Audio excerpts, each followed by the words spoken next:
श्री परमात्मने नमः। श्रीमद्भगवद्गीता अथ द्वादशोऽध्यायः।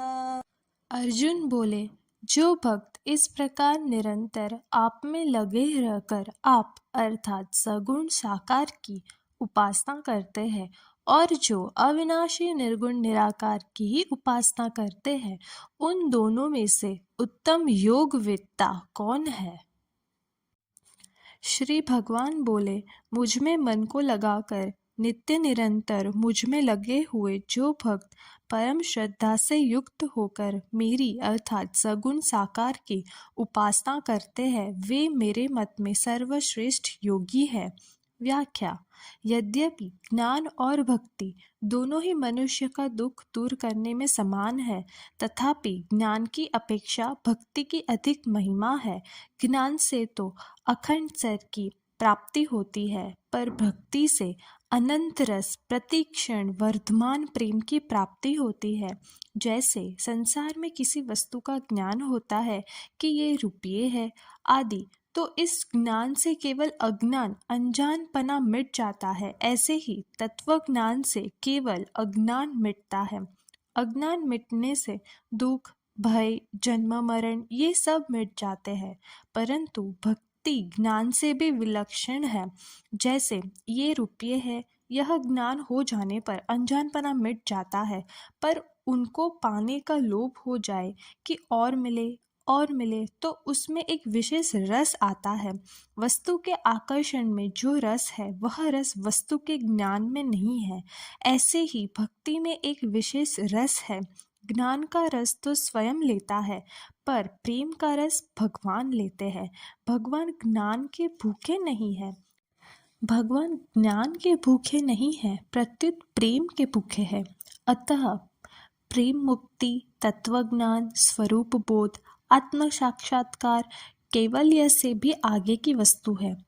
ज्ञान मार्ग में सत और असत दोनों की मान्यता विवेक साथ साथ रहने से असत की अति सूक्ष्म सत्ता अर्थात सूक्ष्म अहम दूर तक साथ रहता है। यह सूक्ष्म अहम मुक्त होने पर भी रहता है। इस सूक्ष्म अहम के रहने से पुनः जन्म तो नहीं होता, पर भगवान से अभिन्नता नहीं होती और दार्शनिकों में तथा उनके दर्शनों में परस्पर मतभेद रहता है। परंतु प्रेम का उदय होने पर भगवान से अभिन्नता हो जाती है तथा संपूर्ण दार्शनिक मतभेद मिट जाते हैं। और जो अपने इंद्रिय समूह को भली भांति वश में करके चिंतन में न आने वाले, सब जगह परिपूर्ण, देखने में न आने वाले, निर्विकार, अचल, ध्रुव, अक्षर और अव्यक्त की तत्परता से उपासना करते हैं, वे प्राणी मात्र के हित में प्रीति रखने वाले और सब जगह समबुद्धि वाले मनुष्य मुझे ही प्राप्त होते हैं। व्याख्या। भगवान ने यहाँ ब्रह्म के जो लक्षण अर्थात अचित्य, कूटस्थ, अचल, अक्षर, अव्यक्त आदि बताए हैं, वही लक्षण जीवात्मा के भी बताए हैं। दोनों के समान लक्षण बताने का तात्पर्य है कि जीव और ब्रह्मा दोनों स्वरूप से एक ही है। देह के साथ संबंध होने से अनेक रूप से जो जीव है, वह देह के साथ संबंध न होने से एक रूप से ब्रह्म है, अर्थात जीव केवल शरीर की उपाधि से देहाभिमान के कारण ही अलग है, अन्यथा वह ब्रह्म ही है। इसलिए ज्ञान मार्ग में ब्रह्म की प्राप्ति होने पर साधक के साध्य से सधर्मता हो जाती है। सगुण और निर्गुण ये दो परमात्मा के ही विशेषण है। विशेष्य परमात्मा तत्व एक ही है। इसलिए भगवान ने निर्गुण के उपासकों को भी अपनी ही प्राप्ति बताई है। भगवान के कथन का तात्पर्य है कि निर्गुण निराकार रूप भी मेरा ही है, वह मेरे समग्र रूप से अलग नहीं है। ज्ञान योग का साधक प्रायः समाज से असंग रहता है। वास्तव में असंगता शरीर से होनी चाहिए, समाज से नहीं। समाज से असंगता होने पर अहम भाव नहीं मिटता। जब तक साधक स्वयं को शरीर से सर्वथा असंग अनुभव नहीं कर लेता, तब तक संसार से अलग एकांत में रहने मात्र से उसका साधन सिद्ध नहीं होगा, क्योंकि शरीर भी संसार का ही अंग है। इसलिए शरीर से संबंध मानने पर संसार मात्र से संबंध हो जाता है। शरीर से असंग होने के लिए साधक में प्राणी मात्र के हित का भाव रहना अत्यंत आवश्यक है। अव्यक्त में आसक्त चित्त वाले उन साधकों को अपने साधन में कष्ट अधिक होता है, क्योंकि देहाभिमानियों के द्वारा अव्यक्त विषयक गति कठिनता से प्राप्त की जाती है। व्याख्या: निर्गुणोपासना में जो देह सहित है वह उपासक अर्थात जीव है, और जो देह रहित है वह उपास्य अर्थात ब्रह्म है। देह के साथ माना हुआ संबंध ही जीव और ब्रह्म की एकता में मुख्य बाधक है। इसीलिए देहाभिमानियों के लिए निर्गुणोपासना की सिद्धि कठिनता से और देरी से होती है, परंतु सगुणोपासना में भगवान की विमुखता ही बाधक है, देहाभिमान नहीं। इसीलिए सगुणोपासक संसार से विमुख होकर भगवान के सन्मुख हो जाता है और साधन के आश्रित न होकर भगवान के आश्रित हो जाता है। अतः भगवान कृपा करके उसका शीघ्र ही उद्धार कर देते हैं। यह सगुणोपासना की विलक्षणता है। परंतु जो संपूर्ण कर्मों को मेरे अर्पण करके और मेरे परायण होकर अनन्य योग संबंध से मेरा ही ध्यान करते हुए मेरी उपासना करते हैं, हे पार्थ, मुझ में आविष्ट चित्त वाले उन भक्तों का मैं मृत्यु रूप संसार समुद्र से शीघ्र ही उद्धार करने वाला बन जाता हूँ। व्याख्या: जैसे ज्ञान योगी क्रियाओं को प्रकृति के द्वारा होने वाली समझकर तथा अपने को उनसे सर्वथा असंग अनुभव करके कर्म बंधन से मुक्त हो जाता है, ऐसे ही भक्ति योग अपनी क्रियाओं को भगवान के अर्पण करके कर्म बंधन से मुक्त हो जाता है। मैं केवल भगवान का ही हूँ और किसी का नहीं हूँ, तथा केवल भगवान ही मेरे अपने हैं और कोई भी मेरा अपना नहीं है, ऐसा मानना ही अनन्य योग से भगवान की उपासना करना है। यहाँ भगवान कहते हैं कि भक्तों का उद्धार मैं करता हूँ। इसका तात्पर्य है कि प्रत्येक साधक आरंभ में स्वयं ही साधन में लगा रहता है, परंतु जो साधक भगवान के आश्रित होता है उसका उद्धार भगवान करते हैं। वह तो अपने उद्धार की चिंता न करके केवल भगवान के भजन में ही लगा रहता है। उसका साधन और साध्य भगवान ही होते हैं, परंतु ज्ञान मार्ग में चलने वाला साधक अपना उद्धार स्वयं करता है। भगवान आगे कहते हैं, तू मुझ में मन को स्थापन कर और मुझ में ही बुद्धि को प्रविष्ट कर, इसके बाद तू मुझ में ही निवास करेगा, इसमें संशय नहीं है। इसकी व्याख्या है, मन बुद्धि भगवान की अपरा प्रकृति है। भगवान की शक्ति होते हुए भी अपरा प्रकृति भगवान से भिन्न स्वभाव वाली जड़ और परिवर्तनशील है, परंतु परा प्रकृति अर्थात जीवात्मा भगवान से भिन्न स्वभाव वाली नहीं है। इसलिए वास्तव में मन बुद्धि भगवान में नहीं लग सकते, प्रत्युत स्वयं ही भगवान में लग सकता है। गीता में जहाँ जहाँ मन बुद्धि भगवान में लगाने की बात आई है, वहाँ वास्तव में स्वयं को ही भगवान में लगाने की बात कही गई है। भगवान में मन बुद्धि लगाने से मन बुद्धि तो नहीं लगते, पर स्वयं लग जाता है। कारण कि जीव का स्वभाव है कि वह स्वयं वही लगता है जहाँ उसके मन बुद्धि लगते हैं। जैसे सुई जहाँ जाती है धागा वही जाता है, ऐसे ही मन बुद्धि जहाँ जाते हैं स्वयं वही जाता है। संसार को सत्ता और महत्ता देकर उसके साथ संबंध जोड़ने से मन बुद्धि संसार में लग गए। संसार में मन बुद्धि लगने से जीव भी स्वयं संसार में लग गया। इसीलिए जीव को संसार से हटाने के लिए भगवान मन बुद्धि को अपने में लगाने की आज्ञा देते हैं। भगवान में लगाने से मन बुद्धि भगवान में नहीं लगते, प्रत्युत लीन हो जाते हैं, क्योंकि मूल में अपरा प्रकृति भगवान का ही स्वभाव है। भगवान में लीन होने पर मन बुद्धि की स्वतंत्र सत्ता नहीं रहती, प्रत्युत केवल भगवान ही रह जाते हैं। यहाँ पर एक पूर्वक्ष है, मन बुद्धि तो करण है पर जीव करता है, करण कर्ता के अधीन रहते हैं। जहाँ कर्ता लगेगा वही करण भी लगेंगे, अतः जहाँ करण लगेंगे वह कर्ता भी लगेगा। ऐसा कहना क्या औचित्य है? उत्तर पक्ष, क्रिया की सिद्धि में करण अत्यंत उपकारक होता है। जैसे राम के बाण से बाली मारा गया, इस वाक्य में बाण करण है क्योंकि बाली के मरने में बाण हेतु हुआ, धनुष्य प्रत्यंचा हाथ आदि नहीं। साधक के पास सबसे श्रेष्ठ करण बुद्धि है जिसे वह परमात्मा में लगाता है। उपनिषद में शरीर को रथ, जीवात्मा को रथी, इंद्रियों को घोड़े, मन को लगाम और बुद्धि को सारथी कहा गया है। रथ, घोड़े और लगाम तो राजभवन के बाहर ही छूट जाते हैं। राजभवन के भीतर रनिवासक तक सारथी जाता है, फिर रथी अकेले रनिवास के भीतर जाता है, सारथी लौट आता है। अतः साधक की बुद्धि परमात्मा तक पहुंचती है पर वह परमात्मा को पकड़ नहीं पाती, परमात्मा तक स्वयं ही पहुंच पाता है। आगे भगवान अर्जुन से कहते हैं, अगर तू मन को मुझ में अचल भाव से स्थिर करने में अपने को समर्थ नहीं मानता, तो हे धनंजय, अभ्यास योग के द्वारा तू मेरी प्राप्ति की इच्छा कर।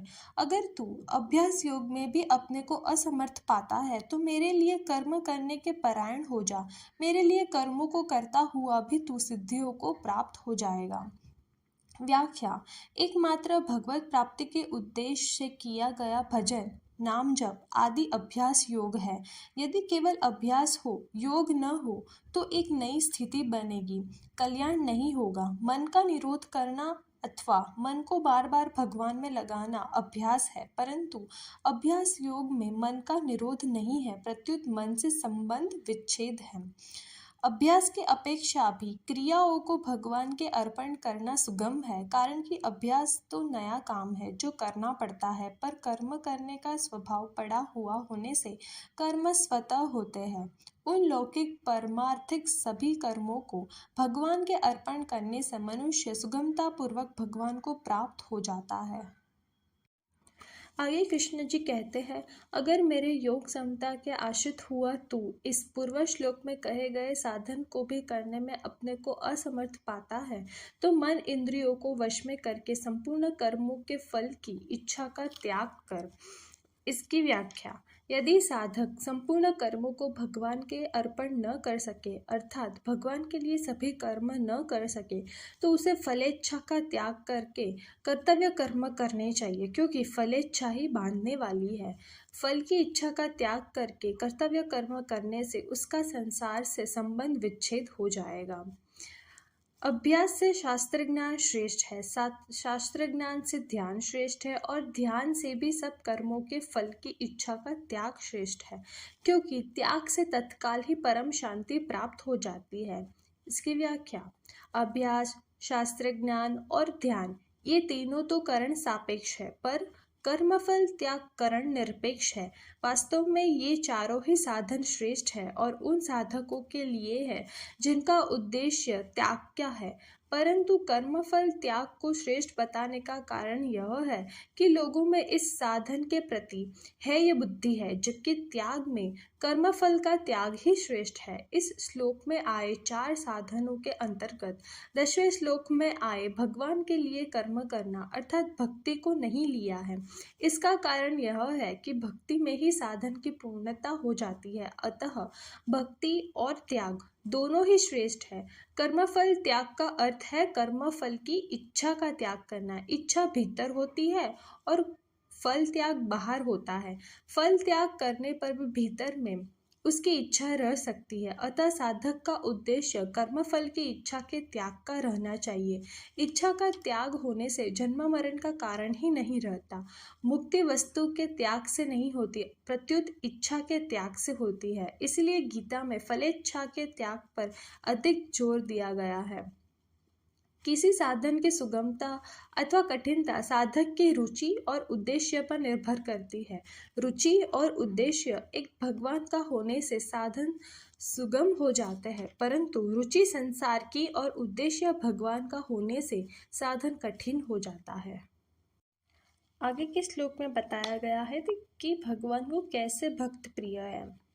सब प्राणियों में द्वेष भाव से रहित और मित्र भाव वाला तथा दयालु भी और ममता रहित, अहंकार रहित, सुख दुख की प्राप्ति में सम, क्षमाशील, निरंतर संतुष्ट, योगी, शरीर को वश में किए हुए, दृढ़ निश्चय वाला, मुझ में अर्पित मन बुद्धि वाला जो मेरा भक्त है वह मुझे प्रिय है। इसकी व्याख्या। गीता में मित्रता और करुणा न कर्मयोगी के लक्षणों में आई है न ज्ञान योगी के लक्षणों में, प्रत्युत केवल भक्त के लक्षणों में आई है। कर्मयोगी और ज्ञान योगी में समता तो होती है पर मित्रता और करुणा नहीं होती, परंतु भक्त में आरंभ से ही मित्रता और करुणा होती है। भक्त की दृष्टि में एक भगवान के सिवा अन्य कुछ है ही नहीं, फिर कौन वैर करे, किससे वैर करे और क्यों करे। यद्यपि ज्ञान योगी का भी किसी से किंचित मात्र भी वैर नहीं होता, तथापि उसमें स्वाभाविक उदासीनता, तटस्थता रहती है। ज्ञान मार्ग में वैराग्य की मुख्यता रहती है और वैराग्य रूखा होता है, इसीलिए ज्ञान योगी के भीतर कठोरता न होने पर भी वैराग्य उदासीनता के कारण बाहर से कठोर प्रतीत होता है। प्रत्येक साधन के लिए निर्मम और निरंकार होना बहुत आवश्यक है। इसलिए गीता में भगवान ने कर्म योग, ज्ञान योग और भक्ति योग तीनों ही योग मार्गों में निर्मम और निरंकार होने की बात कही है, कारण कि वास्तव में हमारा स्वरूप निर्मम निरहंकार है। भगवान में ज्ञान की भूख तो नहीं है पर प्रेम की भूख अवश्य है, कारण कि प्रेम प्रति क्षण वर्तमान है, ज्ञान नहीं। इसलिए भगवान कहते हैं कि मुझ में अर्पित मन बुद्धि वाला भक्त मुझे प्रिय है। अगले श्लोक में भगवान कहते हैं जिससे कोई भी प्राणी उद्विग्न नहीं होता और जो स्वयं भी किसी प्राणी से उद्विग्न नहीं होता तथा जो हर्ष, ईर्ष्या, भय और उद्वेग से रहित है वह मुझे प्रिय है।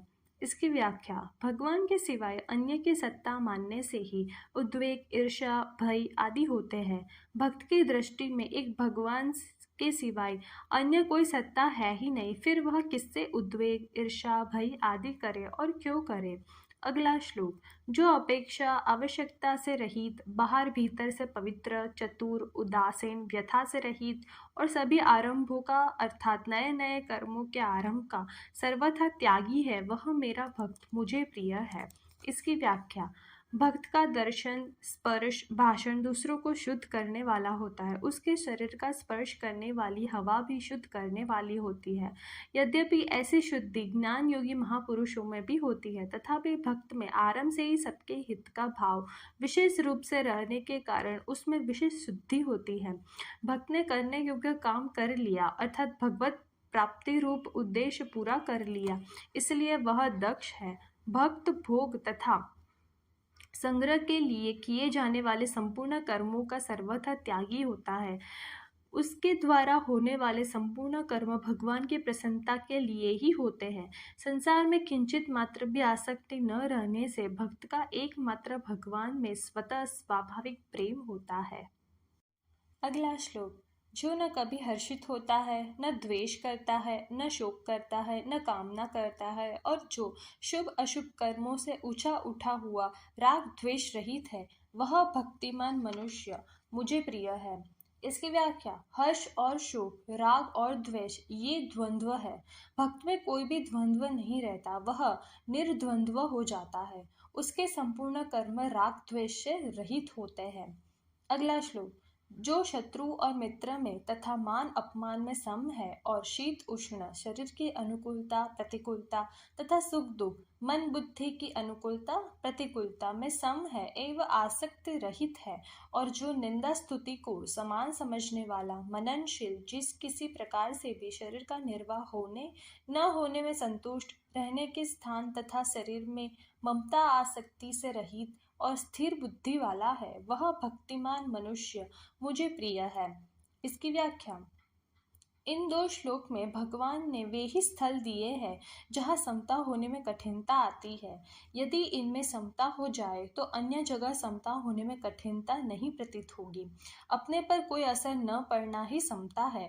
यद्यपि भक्त की दृष्टि में भगवान के सिवाय दूसरी सत्ता होती ही नहीं, तथापि दूसरे लोगों की दृष्टि में वह शत्रु और मित्र में समभाव वाला दिखता है। शत्रुता मित्रता का ज्ञान होने पर भी वह सम रहता है। भक्त सब प्रकार की अनुकूलता प्रतिकूलता में सम रहता है। उसका न तो अनुकूलता में राग होता है, न प्रतिकूलता में द्वेष होता है। अगला श्लोक। परंतु जो मुझ में श्रद्धा रखने वाले और मेरे परायण हुए भक्त इस धर्ममय अमृत का जैसा कहा है वैसा ही भलीभांति सेवन करते हैं, वे मुझे अत्यंत प्रिय है। भगवान ने सिद्ध भक्तों के 39 लक्षणों के 5 प्रकरण कहे हैं। 13वें 14वें श्लोक का पहला प्रकरण, 15वें श्लोक का दूसरा प्रकरण, 16वें श्लोक का तीसरा प्रकरण, 17वें श्लोक का चौथा प्रकरण और 18वें 19वें श्लोकों का 5वां प्रकरण। प्रत्येक प्रकरण के लक्षण धर्मामृत है। साधक भक्त जिस प्रकरण के लक्षणों को आदर्श मानकर साधन करता है उसके लिए वही धर्मामृत है। ऐसे साधक भगवान को अत्यंत प्रिय होते हैं। श्रद्धा साधक में होती है, सिद्ध में श्रद्धा नहीं होती, प्रत्युत अनुभव होता है, क्योंकि उसके अनुभव में एक परमात्मा के सिवाय अन्य कुछ है ही नहीं, सब कुछ परमात्मा ही है, फिर वह श्रद्धा क्या करे। साधक की दृष्टि में दूसरी सत्ता रहती है, इसलिए वह श्रद्धा पूर्वक उपासना करता है। दूसरी सत्ता की मान्यता रहते हुए भी साधक भगवान के परायण रहता है और भगवान के सिवाय दूसरा कोई उसका प्रेमास्पद नहीं होता, इसलिए वह भगवान को अत्यंत प्रिय होता है। ओम तत्सदिति श्रीमद्भगवद्गीतासु उपनिषत्सु ब्रह्मविद्यायां योगशास्त्रे श्रीकृष्णार्जुनसंवादे भक्तियोगो नाम द्वादशोऽध्यायः। ओम श्रीकृष्णार्पणमस्तु।